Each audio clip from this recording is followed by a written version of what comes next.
గతంలో ఎన్నడూ లేని విధంగా ఖరీఫ్ ధాన్యం కొనుగోళ్లలో ప్రభుత్వం చరిత్రాత్మక మైలురాయిని అధిగమించిందని పౌర సరఫరాల శాఖ మంత్రి నాదెండ్ల మనోహర్ అన్నారు. తెనాలిలో ఆయన మీడియా సమావేశం ఏర్పాటు చేశారు.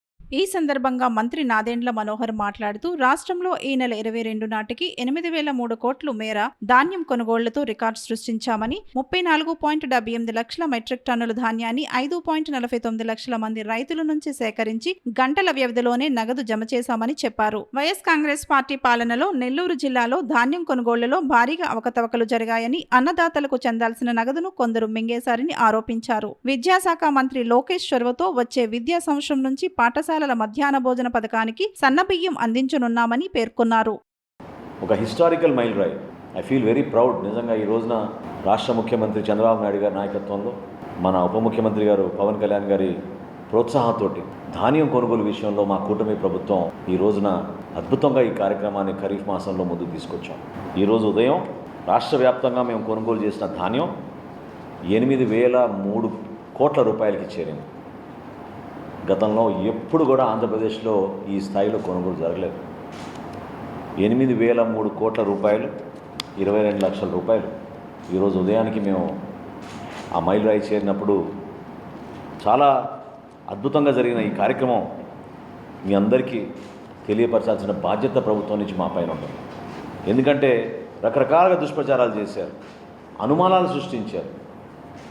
అసలు నిజంగానే ప్రభుత్వం కొనుగోలు చేస్తే డబ్బులు వాళ్ళకి అకౌంట్లో వేస్తారా అని కావాలని కొన్ని సమస్యలు తీసుకొచ్చారు. కల్లాల దగ్గరనే రైతులు వాపోతున్నారని, సరుకులు కొనేవారే లేరని, క్షేత్రస్థాయిలో ఏదో అపోహలు సృష్టిస్తే ఈ వ్యవస్థకి చెడ్డ పేరు తీసుకొచ్చే విధంగా ఒక దుర్మార్గమైన ప్రచారం చేశారు. 34,78,445 మెట్రిక్ టన్నులు ధాన్యం ఈ రోజుకి మేము కొనుగోలు చేశాం. 8,003 కోట్ల రూపాయల 22 లక్షల రూపాయలు విలువ చేసే ధాన్యాన్ని రైతులందరికీ కూడా మనస్ఫూర్తిగా వాళ్ళకి నమస్కరించుకుంటూ 24 గంటల లోపే వాళ్ళ ఖాతాల్లోకి జమ చేశాం. ఇది మా కూటమి ప్రభుత్వం యొక్క చిత్తశుద్ధి. ఏ విధంగా మేము ప్రభుత్వంలో రాగానే రైతాంగాన్ని కాపాడుకోవాలి అనే ఒక నిర్ణయం తీసుకుని, ఆర్థిక ఇబ్బందులున్నా కూడా దీనిపైన లోతుగా అవగాహన తెచ్చుకుని ఎక్కడ పొరపాటు జరగకుండా ఒక నూతన ఒరవిడి ముఖ్యమంత్రి గారు సలహా మేరకు 48 గంటల్లోనే డబ్బులు జమ చేస్తామనే మాట మేము ఇచ్చినప్పుడు 48 గంటలు కాదు, 24 గంటల్లోనే మేము ఈ డబ్బు వాళ్ళ ఖాతాలోకి జమ చేశాం. చిన్న ఉదాహరణ చెప్తా, 2-3 ఉదాహరణలు.